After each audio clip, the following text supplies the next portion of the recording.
नमस्कार सर्वांना.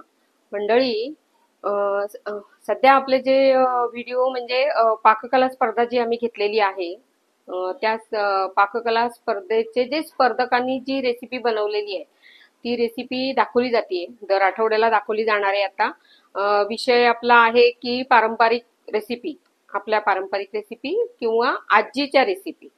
त्या विषयाच्या अनुषंगानेच आपण त्या स्पर्धकांच्या ज्या रेसिपी आहेत त्याचं शूटिंग घेतोय.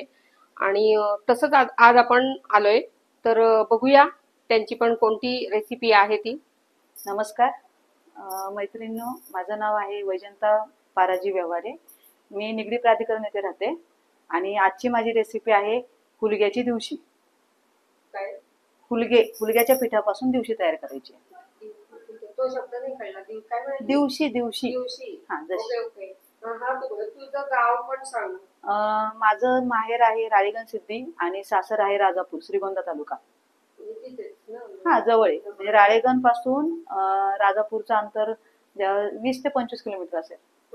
आणि ही जी रेसिपी आहे ती तिचं विशेष काय, म्हणजे ती तुझ्या गावची आहे? गावची अशी नाही, गावची अशी नाही, पण माझी आजी म्हणजे माझ्या पप्पांची आई आणि आईची आई या दोघींपासून म्हणजे ही मला आवडते. आणि आता आमच्या घरात पण सगळ्यांची आवडते. माझ्या मुलाला जास्त आवडते हा पदार्थ. आणि म्हणजे रेग्युलर केला जातो का कधीतरी केला जातो? शक्यतो थंडी पडली ना की मग केले जातं. म्हणजे थंडीमध्ये हा पौष्टिक म्हणून चांगला आहे. आणि श्रावण महिन्यात पण एक माझ्याकडे केला जातो, कारण नॉनव्हेजला पर्याय असतो हा एक सूप म्हणून. आता यामध्ये जास्त नाही, आपले जे हुलगे असतात हुलग्यापासून पीठ तयार केलेलं आहे. त्याच्यानंतर जिरे, मीठ, लसूण, मिरची, हळद आणि तेल एवढं साहित्य लागतं. आता थोडी तयारी करून ठेवले ना, काय केले? आता सर्वप्रथम मी काय करणार आहे, पीठ मळायचंय ना. तर पीठ मळण्यासाठी लसूण, मिरची, कोथिंबीर आणि जिरं मिक्सर मध्ये बारीक करून घ्यायचं. आणि मग ह्या पिठामध्ये चवीनुसार मीठ टाकायचं आणि पीठ मळून घ्यायचंय. मग ते पीठ मळलेलं आहे. हा, आता ते पीठ मी मळून ठेवलं. आता एक हे पीठ मळलेलं आहे आणि ह्याच्यामध्ये हे सगळं टाकलेलं आहे. हा, लसूण, मिरची, कोथिंबीर, जिरं आणि मीठ एवढं. म्हणजे लसूण, मिरची, कोथिंबीर, जिरं आणि मीठ हे तू मिक्सरला वाटून आणि नंतर मीठ मळून ठेवलं. मळले पीठ ते कसं साध्या पाण्यामध्ये? साध्या पाण्यामध्ये. कडक मळायचं का बऱ्यापैकी? नाही, बऱ्यापैकी. आपण हे आता मी 10 मिनिटं भिजून ठेवलं ना, त्याच्यामुळे ते कडक झाले. पण आपल्याला करताना पाण्याचा हात घेऊनच करावं लागणार आहे परत. पण म्हणजे अगोदर मळून ठेवायची पद्धत आहे? नाही, असं काही नाही. असं काही नाही, लगेच करायचं. केलं की लगेच करायचं. आता फोडणीसाठी सेम हेच, म्हणजे मिरची, लसूण, कोथिंबीर आणि जिरं थोडस ओबड वाटून घ्यायचं आणि फोडणी करायची. तर ते आपण आता मी लसूण, मिरची, कोथिंबीर, जिरं हे वाटून घेते आणि फोडणीची तयारी करते. म्हणजे आपल्याला आधण ठेवता येईल. आणि मग आता जे पीठ मळून ठेवले त्याच्यानंतर आपल्याला करता येईल वाट्या आणि शेंगोळी. थोडीशी जिरे आणि थोडी कोथिंबीर हे मी वाटून घेते. आता पातेल्यामध्ये थोडस तेल टाकायचं, 2 ते 2.5 चमचे तेल.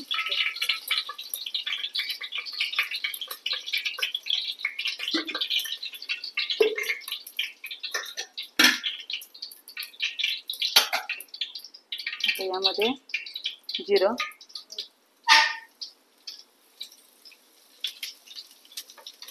जिरे तडकल्यानंतर हे जे लसूण मिरचीचं आपण वाटण वाटलंय ना ते टाकायचं. हे थोडंसंच टाकलेलं कारण आपण पिठामध्ये मळलेलं आहे ना, त्यामुळे.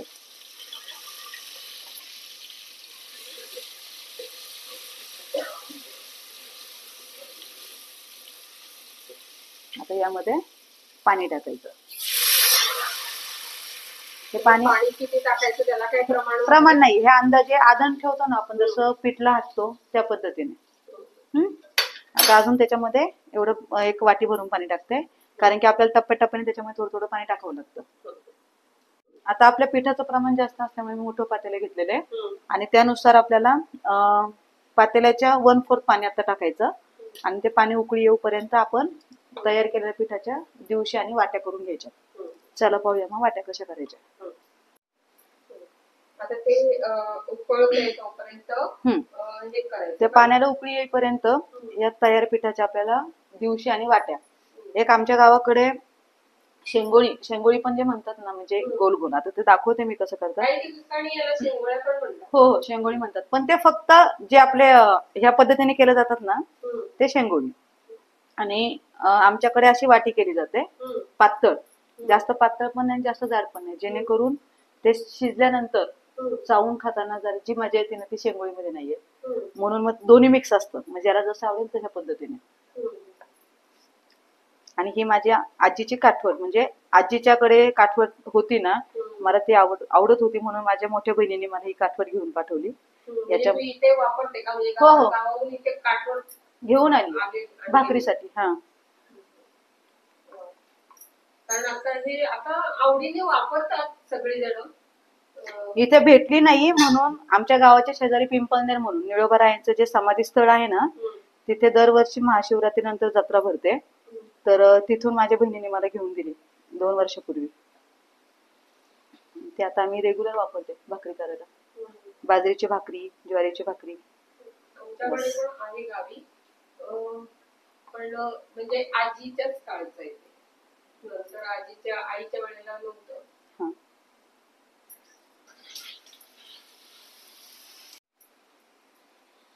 पण हे आता तू प्रत्येकाला घेते ना, हे पीठ किती घ्यायचं, याला काय प्रमाण बिमाण काय आहे का? किती पीठ किती बाबा, जसं आता म्हणजे लिंबा एवढा गोळा, किती गोळा घ्यायचा? नाही, आता वाटीच्या साईज वर आहे. मला बारीक वाटी लागते म्हणून आपल्या छोटे पुरीचं असतं ना साईज, तेवढ्या साईजचं घ्यायचं. आणि मग पण ते शिजायला पण पाहिजे ना, कारण दोन वेगवेगळ्या आहे साईज. जे हाताने नुसतं वळलेलं आहे ना, त्याला काय म्हणता तुम्ही? याला शेंगोळी सारखा जो आकार देतात ते. त्याचं ते पातळ आहे, असं म्हणजे बारीक आहे, आणि ते जाड आहे ना, आणि मोठं पण आहे. नाही, तरी पण एकत्र शिजतात ते, कारण आपण एकदम नाही ना टाकत ते, एक एक थर लावतो. जसं समजा वाटी आणि ह्या दिवशीची एक थर लावतो, परत गार पाणी चिटकू नये म्हणून पुन्हा एक थर टाकायचा, एक उकळी आली की पुन्हा दुसरा थर, असं. नाही, पण मग दुसरा थर, मग ते पहिला थर जास्त शिजणार नाही का? नाही नाही नाही, तो वरती येतो ना, मग खाली जो जातो ना तो आपण दुसरा थर टाकल्यावर गार पाण्याचा शिपका जेव्हा टाकतो त्यावेळेस वरचा थर खाली जातो आणि खालचा थर वरती येतो. म्हणजे ही रेसिपीच आजीने शिकवलेली आहे. आता माझी मामी पण. कधी खाल्ली जाते, म्हणजे नाश्त्याला की कसं, म्हणजे की बाबा नाही का आपण जसं कांदा पोहे खातो तसं, का जेवणाच्या वेळेला? जेवणाच्या वेळेस तर उत्तम, कारण जेवणाला पर्याय आहे का? म्हणजे कधी जेवण करायचा कंटाळा आला स्वयंपाक, भाकरी नाही, हे भाकरी बरोबर पण खाल्लं जातं ना. भाकरी बरोबर हा पदार्थ जड आहे पचायला. हा, म्हणजे आमच्या आत्यांनी तर जात्यावरती हुलगे दळून पीठ तयार करून दिवशी केलेली आहे. त्यावेळेस असं होत होतं. आता गिरणी आल्यामुळे डायरेक्ट गिरणीतून आपण पीठ बारीक करून देतो. आली उकळी. आता पाण्याला उकळी आली आहे, याच्यामध्ये आपण थोडस मीठ टाकायचंय. मीठ टाकलेलं नाहीये, नाहीये, थोडसच मीठ टाकायचं, कारण पिठामध्ये मीठ आहे 1 चमचाभर. आणि आता याच्यामध्ये तयारी केलेली वाटी, आणि ती वाटी टाकताना पण अशी नाही टाकायची, अशी पालथी टाकायची असते. हा, आणि तरंगणार नाही का? पालथी राहते कधी? हो.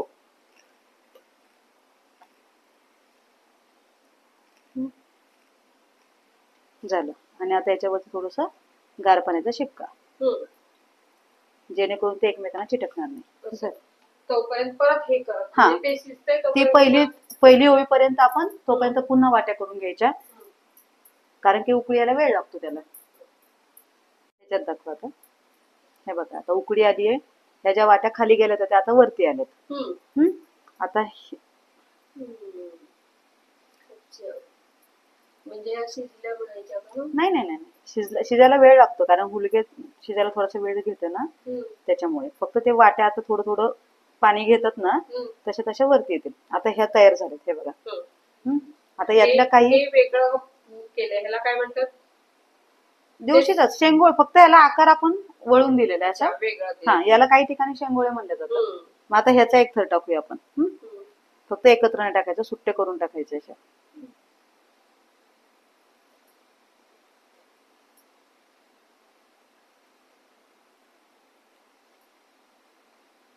एकदम टाकता येणार नाही कारण ते चिटकणार.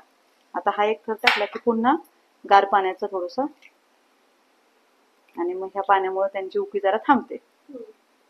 परत उकळी येऊस थांबूया, परत हे थर टाकायचं. अच्छा, म्हणजे उकळी थांबण्यासाठी गार पाणी वापरलं जातं? उकळी थांबण्यासाठी नाही, जे आपण टाकतो ना ते एकमेकांना चिटकू नये म्हणून गार पाण्याचं हे असतं. हा, पण थांबली पण जाते ना? हो, थोडी थांबली जाते. असं एका पाठोपाठ एक थर देत देत आपण आता ही प्रोसेस पूर्ण करून घेऊया. आता आपण तयार केलेल्या सगळ्या वाट्या आणि जे शेंगोळे होते ते टाकलेले आहे आणि ह्याला उकळी आलेली चांगली. हे बघा, आता पाण्याला चांगली उकळी आलेली आहे. आणि सगळ्यात महत्वाची गोष्ट म्हणजे कधीही दिवशी करताना पातेल्यावरती पूर्ण झाकण ठेवायचं नाही, कारण ते उतू जातं. अर्धवट झाकण ठेवायचं. आणि आता त्या पिठातलं मी थोडंसं पीठ ठेवलं होतं. ह्या पिठामध्ये काय करायचं, पाणी टाकून ह्याचे पातळ हे करून घ्यायचं आणि मग हे पाणी या उकळीमध्ये टाकून द्यायचं आणि त्याच्यानंतर 10 मिनिटं ठेवायचं. 10 ते 15 मिनिटांमध्ये दिवशी व्यवस्थित शिजून तयार होईल. असं गुठळ्या फोडायच्या याची व्यवस्थित पातळ पाणी केलं पाहिजे त्याचं. आणि मग जेवढं आपल्याला पातळ पाहिजे त्या पद्धतीने आपण पाण्याचं प्रमाण कमी जास्त करू शकतो.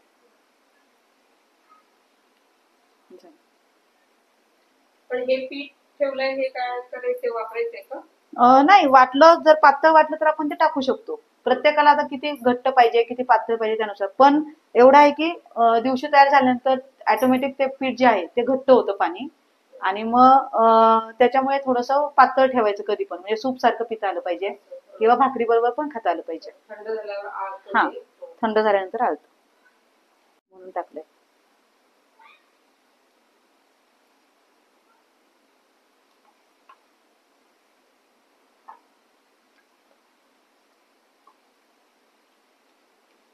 मोठी जत्रा असते ना तिथून घेतलेले.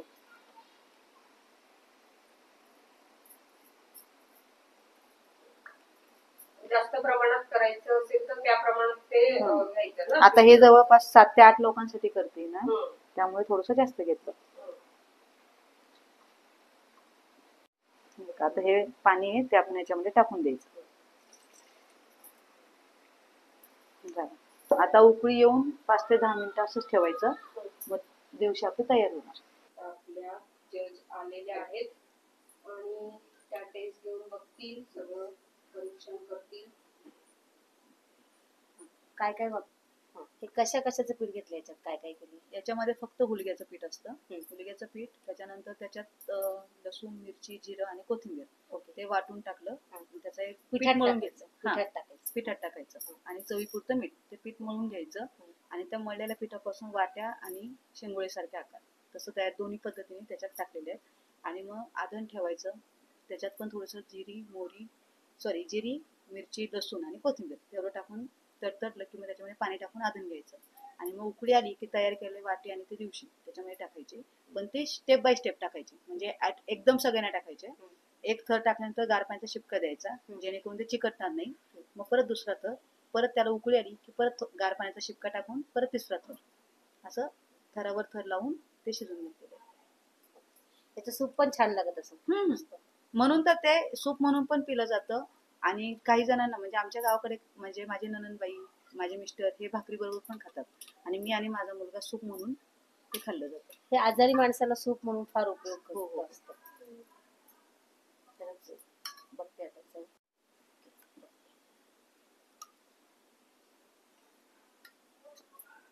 काही काही लोक याला शेंगोळे पण म्हणतात. हा, मला पण इकडे आल्यानंतर त्याचा शब्द माहित झाला शेंगोळे. पण आमच्या गावाकडे दिवशी शब्द वापरला जातो. शेंगोळे, जिलबी असं म्हणतात. हो.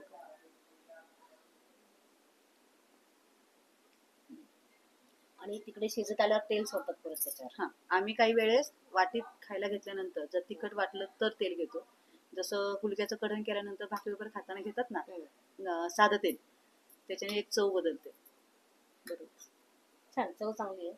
सूप म्हणून आजारी माणसाला तर खूप उपयोग आहे याचा. शक्तिवर्धक पण आहे. हा, फक्त पचायला थोडंसं जड आहे.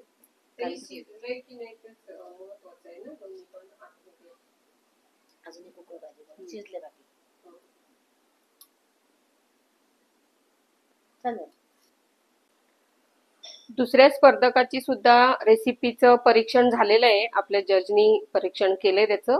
रिझल्ट तर सगळ्या रेसिपी झाल्यानंतरच डिक्लेअर केला जाणार आहे.